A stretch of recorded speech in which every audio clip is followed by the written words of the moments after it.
chuẩn bị không là tao tan lọc cũng bỏ chút tan trà tan lọc khi làm không có tan lọc đâu khi làm tự nhiên thì làm tự nhiên không đâu tan lọc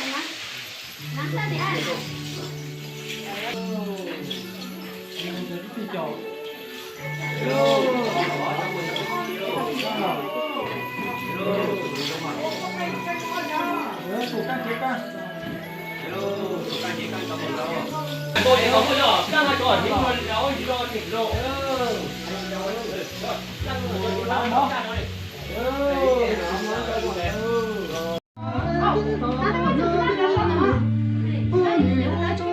Không sao đâu à?是要你要从你在家直接去上，怎么说？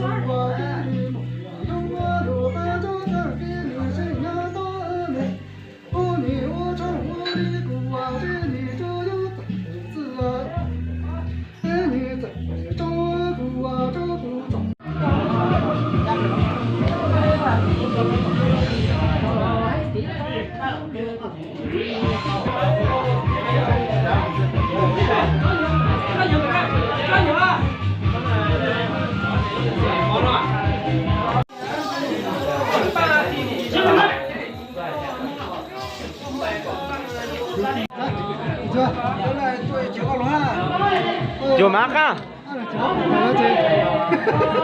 Lại nói là tiếp mà còn lại đi sự cũ lại đi sự đấy, ô biết chưa món nào đấy. Có chút nào có thể nói cái nữa đâu. Chúng tôi có cái này là sáu tặng, chỉ có số chỉ cũng mà để chỉ cái lên ha. Có đi. Là sao? Lên mà. Chúa.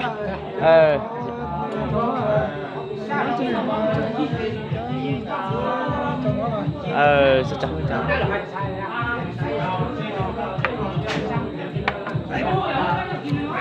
Có chủ chép lên thì món nào?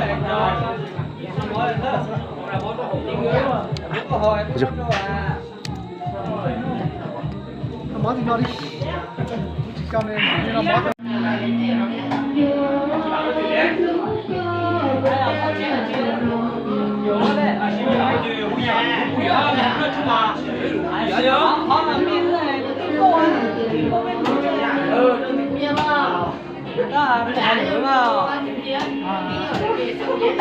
Cho đó ba giờ thu chính dẫn mà cũng thu chính dẫn quá rồi một hai thu chính dẫn quá cái đi học mà không sao chính dẫn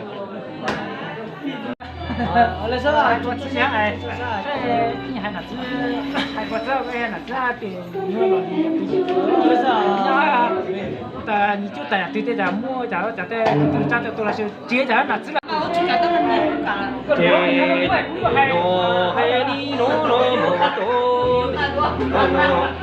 cứ so mi cô kí đi đó cô đồ ta nhỏ cô đi chẳng mà chơi cú na cú na to chơi nhị cô trong cô đi chùa chơi nhị cô lù cho nhỏ giống nhỏ mà ta nhà tôi tụ chỉ chơi lại mà gì mình muốn đánh đâu luôn mà vậy đó chúng ta chỉ cho bạn xem phim bạn nó này rồi này xem mà ta mà xem phim mà tao nó phim chó tôi phim tôi cái này gì có sao ô đi vậy chứ sao mua chuyện có coi luôn chó tôi định chuyện chứ rồi chó tôi định dùng cái hả sao ta mà xem là sao có mua chuyện quá sao nhỉ thấy con mà ơi đã tăng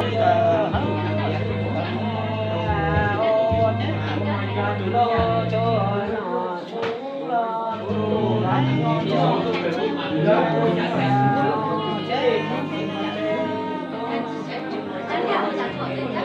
subscribe cho kênh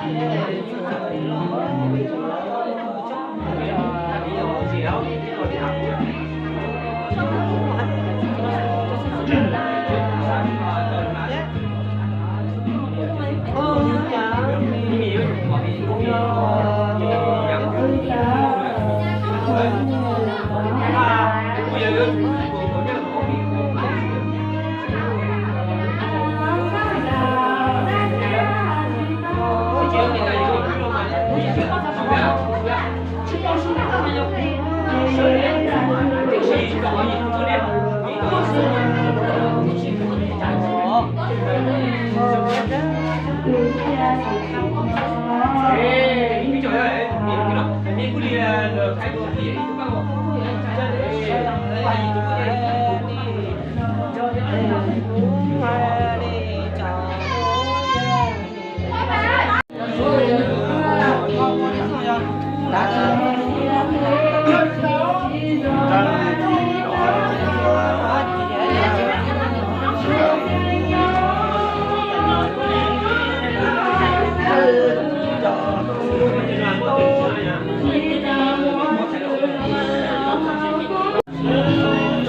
这没吃的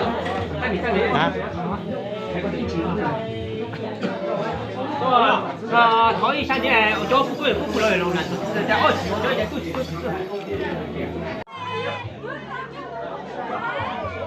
130chỉ là ốp bán khi là chỉ tao học nhiều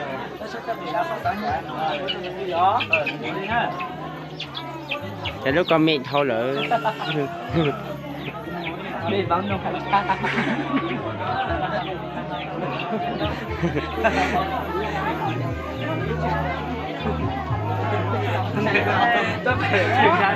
ta mua đấy trời ơi vậy đâu chơi lúa vậy lúa sao không bị chị về chỉ chơi cho chị chơi có tài gì cạn này anh ấy thông luôn nó có rồi còn tắc cả cha được cha cho em biết mặt我觉得弄起就我具体朋友我老超市嘛，是好多米表。有。都啥米好做都。nhưng mà chơi sao thì không mình xí giờ. Nhớ lên tàu lên chiếc tàu. Tàu lên chiếc tàu này. Lên chiếc thông một chứ.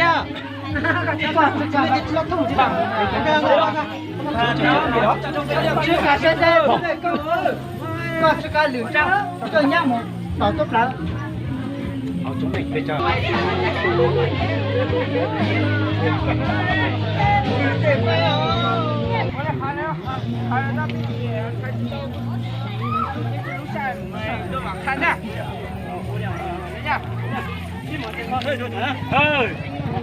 mình sắp tu